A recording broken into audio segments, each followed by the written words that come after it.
இருந்து வந்த பிரச்சனைகள்லாம் விலகி அமைதியான சூழல் காணப்படும். கோர்ட்டு கேஸு சண்டை சச்சரவு இதெல்லாம் உடனடியாக முடிவுக்கு வராது. கொஞ்சம் இழுத்து தாமதமாக முடிவுக்கு வரும். லாட்ரி அதிர்ஷ்டம் இதெல்லாம் கை கொடுக்காது. உத்தியோகத்தில் இருக்கவங்களுக்கு எதிர்பார்த்த இடமாற்றம் பதவி மாற்றம் இதெல்லாம் அமையும். அவங்களுக்கு ஒரு சந்தோஷமான காலகட்டம் இது. உங்கள் பெற்றோரோட உடல்நிலையில் கூடுதல் அக்கறை தேவை. நம்ம கேர் எடுத்துப்போம். அந்த கேர் எடுத்துக்கிறத தாண்டி கூடுதலாக கவனம் செலுத்த வேண்டிய ஒரு காலகட்டம் இது. நண்பர்களால் நல்ல ஆதாயம் உண்டு.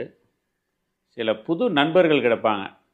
அந்த புது நண்பர்களால் வாழ்க்கையில் உங்களுக்கு ஒரு முன்னேற்றமான சூழல் உண்டாகும். பண வரவு தாராளமாக இருந்தாலும் பண விரயத்தை கட்டுப்படுத்துறதுக்காக ரொம்ப போராட வேண்டியிருக்கும். அது தவிர்க்க இயலாத ஒரு செயலாக இருக்கும். சுய முயற்சிகள் எல்லாமே வெற்றியை கொடுக்கும். அதனால் முயற்சியுடையான் நிகழ்ச்சி அடையான்ற மாதிரி முயற்சிகளை அதிகப்படுத்தி நீங்கள் வெற்றிகளை பெறுங்கள். சயன